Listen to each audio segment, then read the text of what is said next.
Welcome, welcome, welcome to the good old days of radio show. This is John Tefteller, your host. It's Tuesday, therefore it's Comedy, Variety, and Drama Day, and today is going to be Comedy Day. It's very difficult to select vintage comedy for a modern audience. That is the biggest challenge I face in doing this program. I'm a big fan of vintage comedy, but I also am a big fan of that whole era of the 30s and 40s and all the comedy that was popular then. And a lot of that today is either considered dated, out of style, or people kind of shake their heads and go, why was this important? Or why was this funny? So it's a real challenge for me to present something to you that I think you as a younger audience who may never have heard radio comedy before can relate to. A few weeks back, we did It Pays to Be Ignorant, which is basically a half-hour collection of crazy dad jokes, and that is easily relatable to a modern audience. Today we're going to do Fred Allen. Fred Allen was considered the greatest wit ever to record, or ever to be on radio, and I would concur with that. The only problem is Fred Allen's wit was all geared toward contemporary topical humor. And if you can follow contemporary topical humor of the 1930s and 40s, you can follow Fred Allen and have a great time listening to him. However, it is not the 1930s and 40s. So I have selected for today a Fred Allen show which I think will cross the generations and cross the lines and will be enjoyable to someone in the year 2021 or whatever year you might be listening to this in the future. This particular Fred Allen show is his last radio show, his very last radio show. Quiz shows killed Fred Allen. In the late 40s, quiz shows became the rage, kind of like American Idol and America's Got Talent and Who Wants to Be a Millionaire and all that stuff has taken over reality television in the 2020s. Quiz shows took over radio in the late 40s. And when quiz shows took over radio, audiences flocked to quiz shows and left the comedy shows in the dust, Fred Allen being one left in the dust. And Fred Allen did not like quiz shows for that reason, and you're going to hear all about his dislike of them in this particular episode. Also joining Fred Allen on this particular episode was one of his very best friends who had a friendly and very well scripted radio rivalry, say that multiple times, and that's Jack Benny. You may have heard the name Jack Benny. You probably have not heard the name Fred Allen, but you may have heard the name Jack Benny because Jack Benny went on to television and into even having primetime television specials up until his death in 1974. So Jack Benny may be familiar to you. If not, a little background on Jack Benny. Jack Benny created a character for himself that was basically a skinflint, a cheapskate, a man who would do anything for $1 and saved every nickel he ever earned. It wasn't real. It was all a gag, but he pulled it off very, very convincingly. And he had a running feud with Fred Allen over a whole lot of things. The program you're going to hear is, as I said, Fred Allen's last show. And on this last show, it is kind of the culmination of their years or decades-long feud. So hopefully there's enough great writing in this, I think there is, that will allow you to kind of transport yourself back to 1949 and enjoy this. It is a kind of a satire on quiz shows. Fred Allen was also very topical and very political, and he had a group of players which he called Allen's Alley, which was a bunch of crazy people he would meet in an alley one at a time, and they did a lot of topical and political humor. There is a segment on Allen's Alley on this particular one, but it is a little bit free of a lot of that, and I think you can enjoy it.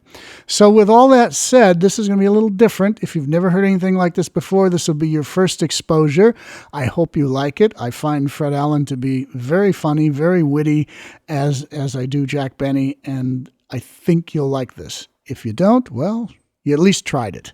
So here we go with the Fred Allen Show, the very last show, June 25th, 1949, sponsored by Ford Motor Company. So if you want to buy an American Ford car, they'll tell you how to get one. Here we go. Let's listen now to the Fred Allen Show.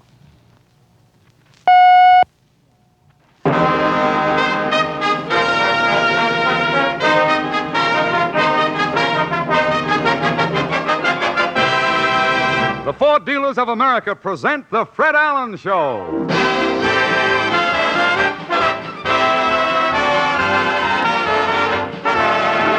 The Fred Allen Show with Fred's guests Jack Benny and Henry Morgan, Portland Hoffa, Minerva Pius, Peter Donald, Parker Finley, the DeMarco sisters, and Al Goodman and his orchestra. And this is Kenny Delmar speaking for your friendly Ford dealer.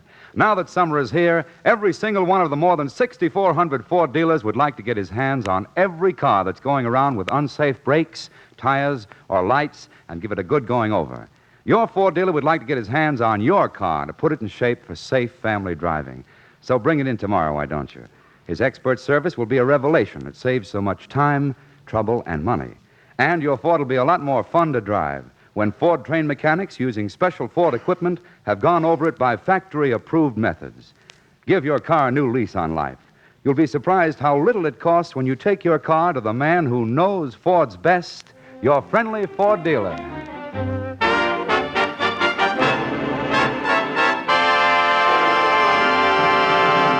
Well, it's Sunday night again, and here comes Fred Allen in his new Ford to keep his weekly date at the corner of Main Street. As Fred steps out of his Ford, he hears a voice say, Mr. Allen. Portland, gee.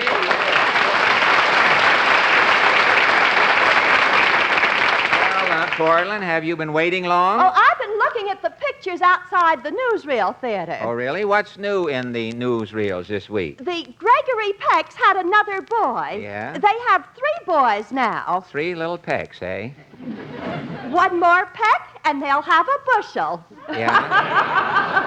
Yeah? What is that? What is that? What is... Well, I like to start things off with a laugh. With a laugh, huh? It would be better if you started things off with a joke, you know. It would help more. Oh, a joke. Yes. As the envelope said to the postage stamp, stick to me and we'll go places. Now, wait a minute. Now, look, wait a minute. Don't... Well, I'm as hot as last Wednesday. You are as hot as any corner of an ice cube. That is right. If I can keep up this pace, I'll end up with my own program. Yes, you will. The way radio is going, that is quite possible that you... Tell me, what else is in the news? Milton Berle has a newspaper column. Oh, I have seen that. I read it from right to left. You know, they have it in the paper where you do. Milton wants everybody to know he's a columnist. I know Burl walks around Lindy's on his knees so that people will think he's Billy Rose. Milton went out to Hollywood to make a picture for Warner Brothers. Yes, I saw that, too. It's going to take 3 weeks after the picture's made. He has to pop his own corn to go with the picture. When Burl's picture plays the Strand, it will pack the streets.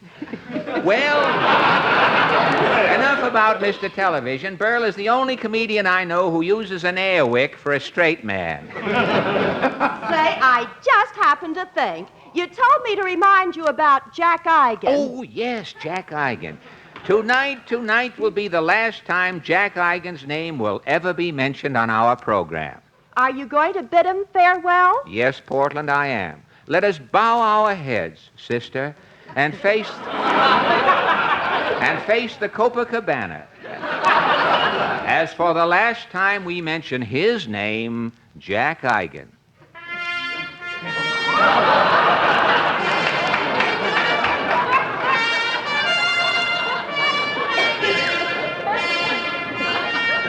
Well, Portland, there's nothing more to say. I think I'll pick up my paper. May I come along? Sure, let's take a walk down Main Street.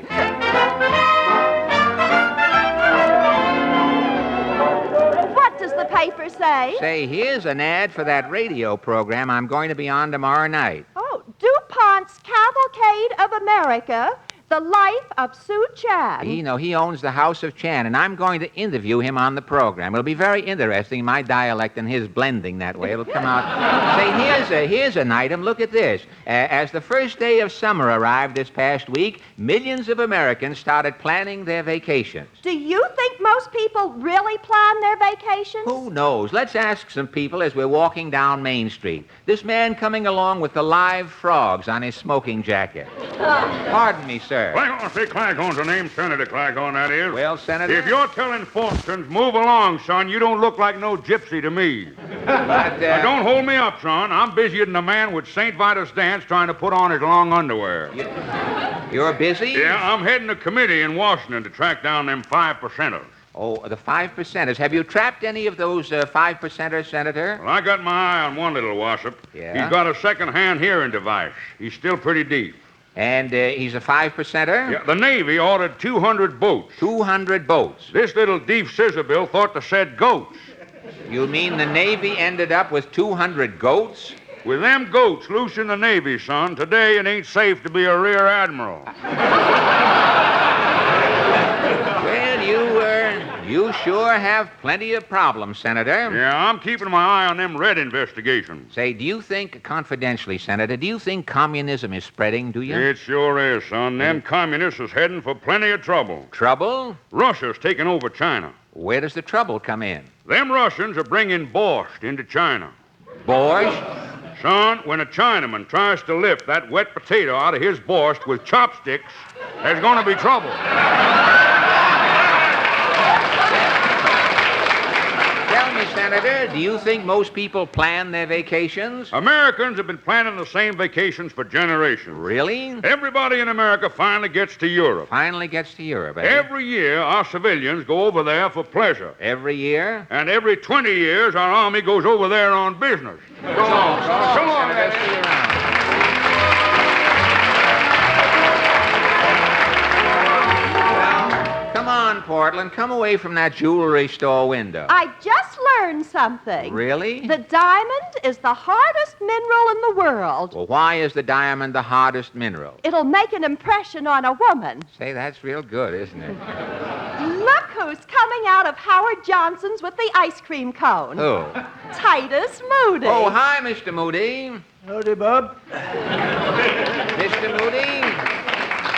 Mr. Moody, do you think most people plan their summer vacations? Why, it seems to me everybody spends their summers driving around in automobiles. You are in a position to know this? I'd say so. You would, really? Yeah, I run a roadside stand for motorists. Really? What do you sell?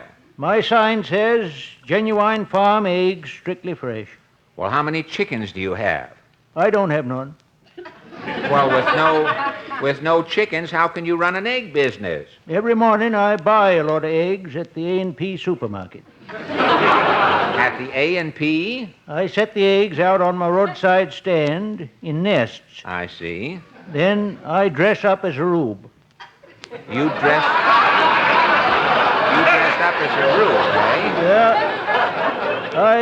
I put on a big straw hat. Yeah? Tie a red bandana around my neck, stick a straw in my mouth, then I go down by the road and I lean on a long rake. Well, what happens when a motorist drives up to your stand? Why, I start yelling, well, I swan, by heck, and other rustic expressions. I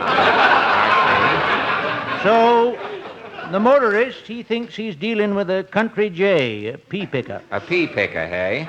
He says, how about it, Zeke? Are them eggs fresh? Yeah? And with that, Miss Moody, she's under the counter meditating. She starts clucking. She's clutching.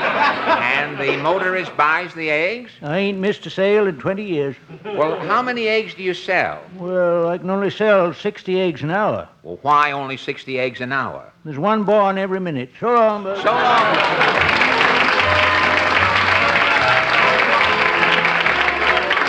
Well, come on, Portland. Let's cross over here. Look who's turned turning the corner. Mrs. Nussbaum. Mrs. Nussbaum, do you think most people plan their vacations? Not me. In the summer, it's too hot for taking vacations. Too hot, you say? Last year at Far Rockaway, my little puppy, a water spaniel, is percolating to death. Oh. You lost your dog? Well, what did you do? To my puppy, I'm dedicating a poem. Oh, really? What is it called? A puppy on a hot day I wouldn't want to be.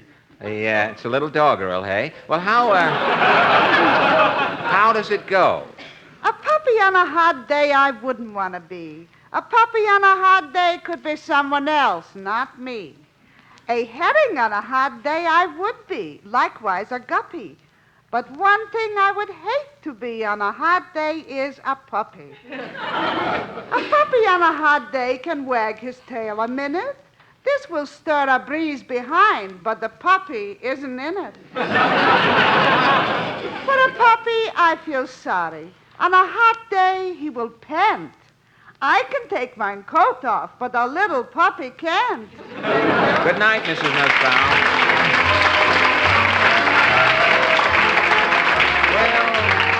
Well, Portland, walking down Main Street is like reading a dull book. It's good to come to the end. You haven't found out anything about people planning their vacations, have you? Well, I tell you, I'll try one more passerby. This little man coming along with the horseshoe crab for a tie pin. Hi, chum.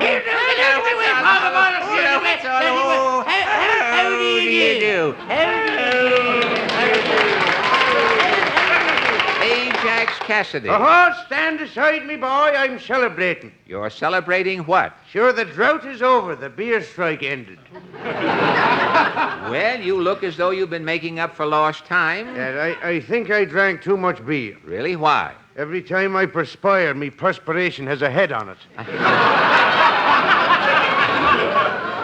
Well, tell me, Ajax, do you think people plan their vacations? Well, now, me boy, I don't plan nothing. I have the same vacation every summer. You do? To get away from the humdrum routine, the grind of doing nothing all year. Yes? For me vacation, Yes? I go to work for 2 weeks. Goodbye to you, boy. So long, Ajax. Well, let's go, Portland. I'll be late for my date at the music store. You have a date? Oh, say, is this a big night tonight? You know, one of the DeMarco sisters, Ann DeMarco, has written a song. Now, Al Goodman and his orchestra and the DeMarco sisters are going to do Ann's song for the first time on the air tonight. It's called Time Doesn't Change a Thing.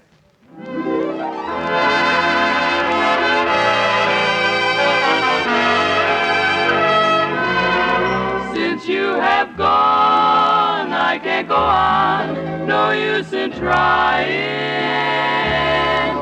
For time didn't change a thing. I miss you so, you ought to know. You left me crying. And time didn't change a thing.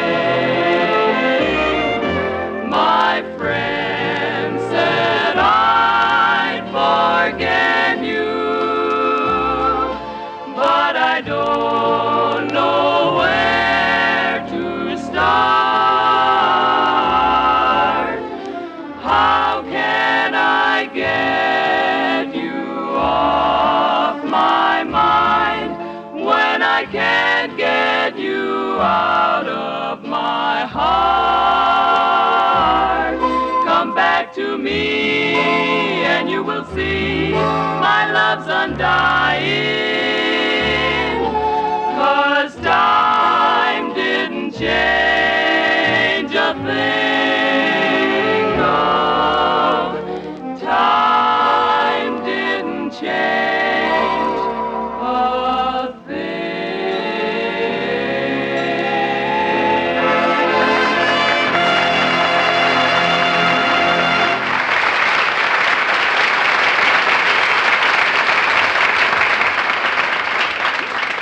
Say, Portland, this is the last time we'll ever walk down Main Street. Let's stop in and say goodbye to the Ford dealer. All right. He's standing inside the door. Oh, swell.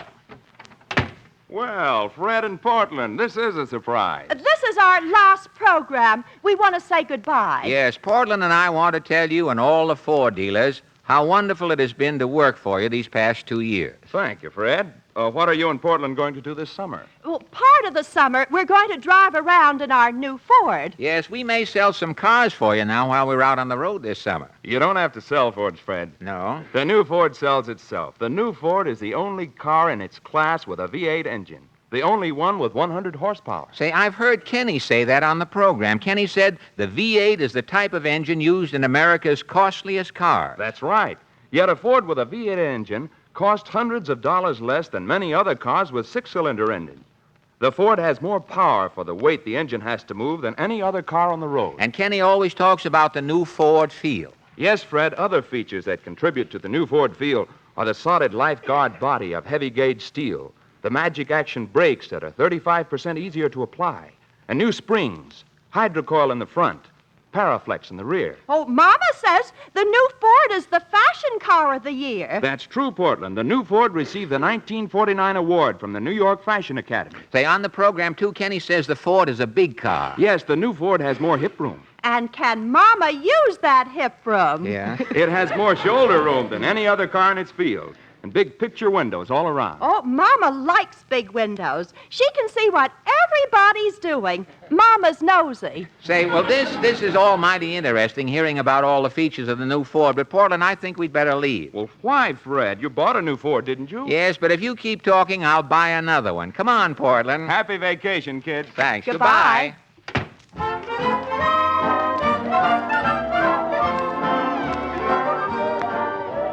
Gosh, it sure is hot out tonight, Portland. I think I'll stop in the drugstore and get a frozen frosted. A frozen frosted. Ought to go good now. Well, I'll see you later then. Good night. Good night, Portland. Gosh, I'm sure going to miss Main Street, the jewelry store, the grocery, the pawn shop. Say, who is this man in front of the pawn shop with a moose head under his arm? Hello, Fred. Henry Morgan.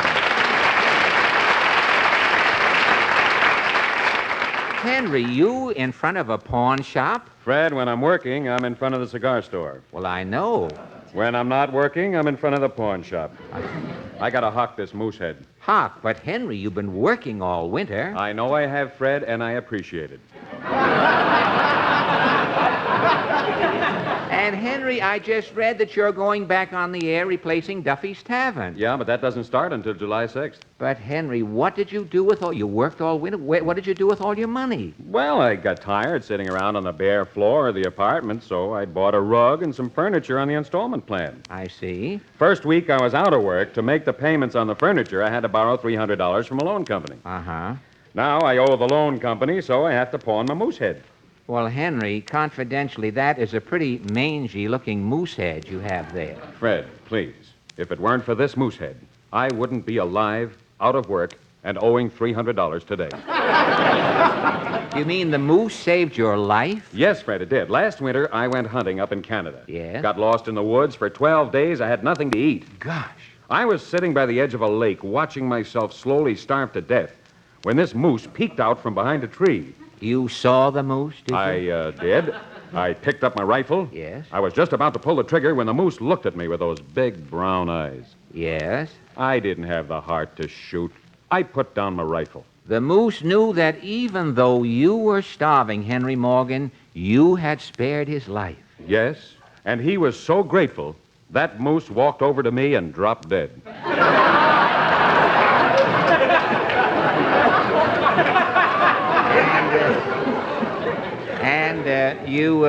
You ate the moose? I tried to eat him, Fred, but I couldn't look into those big brown eyes. No. So I went around where the moose couldn't see me. And you ate your fill? Took me 3 days. And when you finished? Well, there was nothing left but the moose head. Fred, this moose head is my dearest friend. In fact, it's my only friend. Well, Henry, if this moose head means so much to you, why pawn it? Well, Fred, I gotta raise $300. $300. If I don't pay the Mohawk Loan Company by 4 o'clock, I'll lose my furniture. Well, who owns this Mohawk Loan Company? I don't know who the chiseler is, Fred. Yeah? But he wants his $300 by 4 o'clock today. Just this morning in the mail, I got a postcard showing a man sitting in the electric chair. Underneath, it said, "Don't let this happen to you. Pay your loan to Mohawk." Henry, you have got to get $300. But where? I think I know where, Henry. Follow me.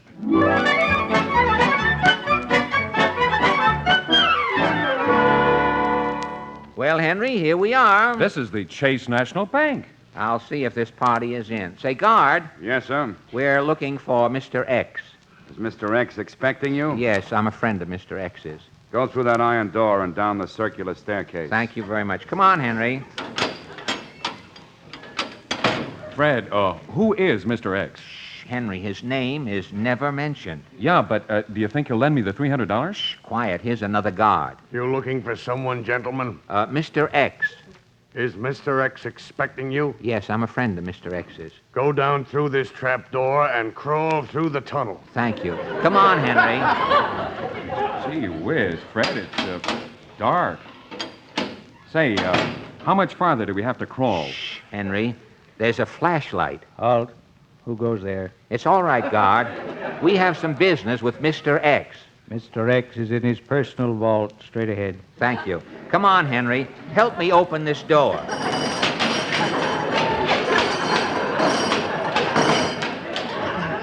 Gee whiz. Fred, look at the money in this vault. It's stacked up to the ceiling. I think Mr. X is coming. Hello, Fred. Mr. X, Fred, this is Jack Benny.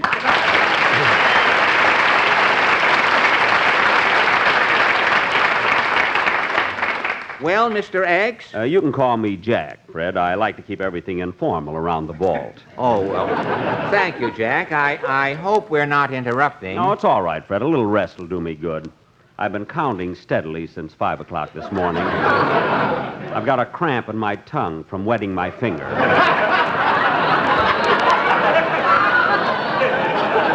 Jack, meet a friend of mine. I'm Henry Morgan. Morgan? Are you one of J.P.'s nephews?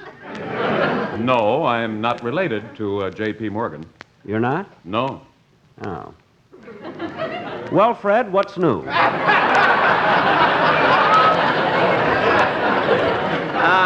Nothing much, Jack. How long are you going to be in town? Oh, I'll be here counting all summer. Oh, you will? This is Mr. Benny's vacation, Henry. He always spends the summer in his vault here. Gee, don't you miss the outdoors, Mr. Benny? No, it's cool down here, and it's so nice and green.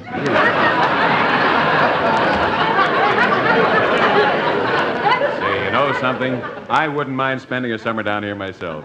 Mr. Morgan, is this the first time you've ever been in a vault? This is the first time I've ever been in a bank. You don't believe in banks? Banks don't believe in me. Jack, why don't you show Henry around your vault? I'll be glad to, but before we start, Mr. Morgan, I have to take a few precautions. Precautions? Yes. First, I'll have to examine the bottom of your shoes. For what? Chewing gum. See, last summer, Rudy Valley came in here with chewing gum on his shoes, and when he left, 20 $10 bills were missing, and Rudy was 4 inches taller. Henry, why don't you take off your shoes? All right, I think I will. Mr. Benny, you mind if I go through in my bare feet? No, not at all. I'll carry your shoes just in case. Oh, thank you. Now, before we start, Mr. Morgan, are you a student of money? Well, Henry knows what money is. But I haven't been exposed to it lately. Well, I generally give this talk with a pointer. Well, do the best you can. All right, I'll use one of my fingers. A long one. A long finger would be helpful. Now, yes. Mr. Morgan, over here are my 5s, here are my 10s, here are my 20s, and this stack here is Confederate money. Jack, what are you doing saving Confederate money? Well, if the South ever comes back, brother, I'll be the John D. Rockefeller of Atlanta.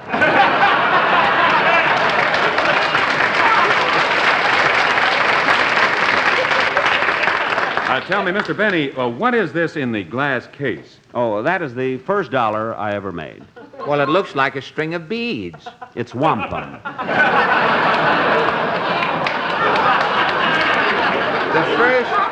The first dollar you ever made was wampum? Yes. A nearsighted Indian passed through Waukegan when I was a boy. And I sold him my mother's shawl for a blanket. Oh, I see.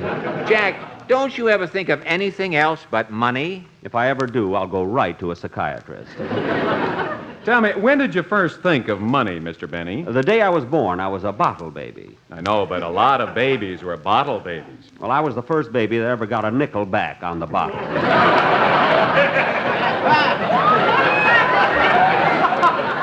And you've dedicated your entire life to the accumulation of money? Yes, my boy, I have it. It's my fond hope that when I die, I'll go to Fort Knox. Well, Jack, the reason I brought Henry over... Yeah, Mr. Benny, you see, by 4 o'clock... 4 o'clock? What time is it now? It's 3:45. The boys should be checking in. I wonder... Oh, that must be one of the boys now. Come in. Number 1 reporting, Mr. Benny. Okay, number 1. We had a big day, 4,682 nickels. Good. So long, Mr. Benny. So long, number 1. Say, Jack, what are all those nickels? I run my own turnstile in the subway. But nickels? Since the city went to a dime, I'm cleaning up. Mr. Benny... Excuse me, Mr. Morgan. That's probably one of the other boys. Come in. Here you are, Mr. Benny. Oh, thanks, Mert. We had a big day today, 7,600 nickels. Good. So long, Mr. Benny. So long, Mert. Jack, another turnstile? No, I also run my own slot at the automat. But how do you... I have a compartment with a live herring in it. A live See, herring? when someone puts a nickel in the slot and the little window opens, yes, the herring feels the draft and slaps the window closed with his tail. Jack, you mean? I trained this herring, and it was time well spent. Well, how long have you had the herring working for you in the automat? Only 6 months. He's already brought me in over $800. Say, Mr. Benny, by 4 o'clock, if I don't have $300... Excuse me, Mr. Morgan. Come in. Here it is, Mr. Benny. Thanks, Pop. I got a whole chimney full today. Good. Merry Christmas, Mr. Benny.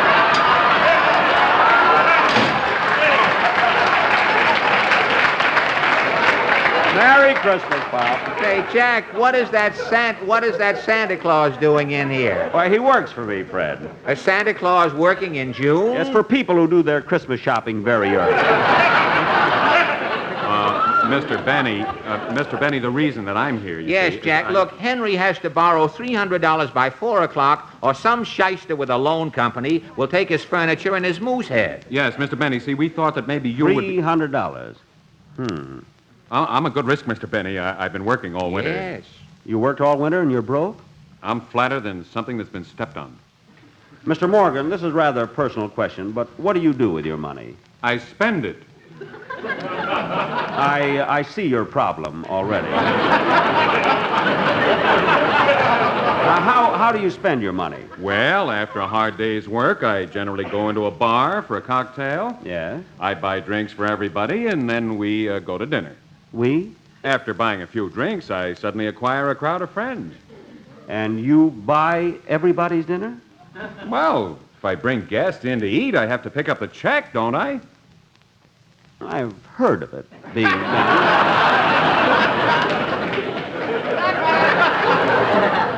Well, after dinner, the whole gang follows me to a nightclub. I pay the check and tip everybody wearing a mess jacket. Always end up broke. That's why I need $300. Mr. Morgan, if you would do as I do, you wouldn't need $300. Well, what do you do? Well, after a hard day's work like you, I go into a bar. And you buy a drink? First, I let out a shriek so everybody sees me, and then I faint. You faint? A crowd gathers. Somebody gives me 3 or 4 brandies to bring me 2. I get up off the floor, shake hands all around, and leave for dinner.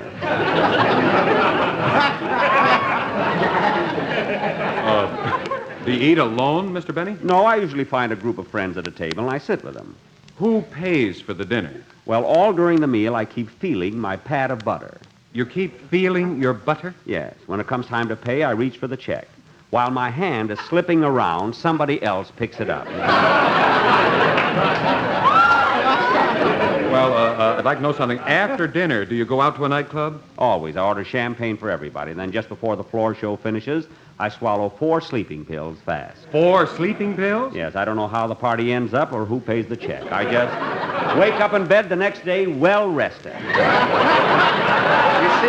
You see, Henry, Mr. Benny really knows how to live. And nobody ever made me this cheap on my own program.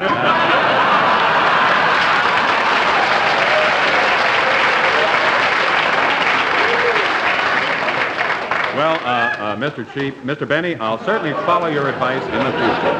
Well, there's just one more thing. Yes, Mr. Morgan. Can you let me have $300? Yes, Jack. Henry has to have $300 by 4 o'clock. 4 o'clock? Why, it's 5 after 4 now. Excuse me, that's the phone. I'll answer it in the booth.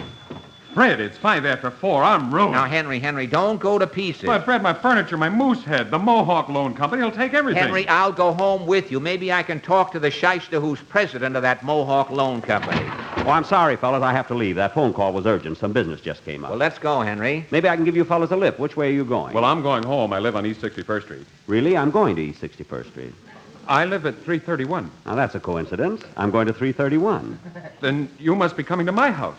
I don't know. I have to pick up some furniture and a moose head. Jack Benny, besides running a turnstile in the subway, a slot in the I automatic... also happen to be the shyster who's president of the Mohawk Loan Company. This is NBC, the national broadcasting company.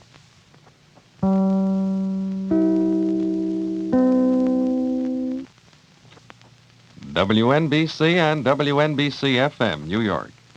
Well, as typical for the Fred Allen Show, they ran over, and what you had is an example of what happens when you run over in live radio.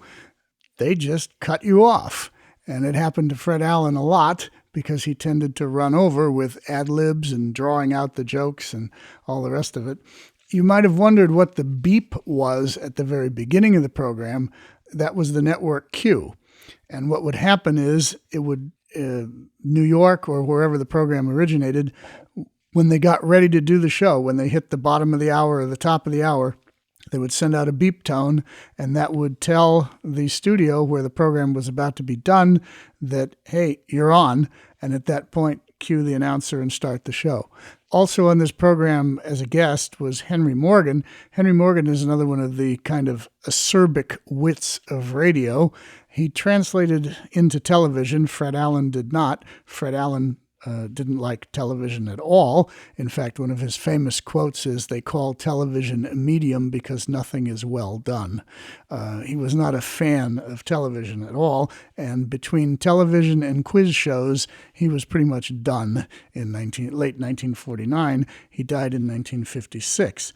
The character of Senator Claghorn, which you heard in the program, that voice and that style may have sounded familiar to you if you are a fan of the Looney Tunes cartoons, particularly a character named Foghorn Leghorn or Leghorn Foghorn. It was based on the Senator Claghorn character from the Fred Allen Show. So there we go. Fred Allen, Jack Benny, and Henry Morgan from 1949. That's your comedy offering for today. On Thursday, we'll have a horror show to keep you awake at night. And next Tuesday, we'll be back with comedy, variety, and drama. Make sure you make sure you check out our Facebook group, The Good Old Days of Radio Show, and make sure you share this program with all your friends to spread it far and wide. Until Thursday night in horror, or next Tuesday with more comedy, variety, and comedy, this is John Tefteller saying goodbye.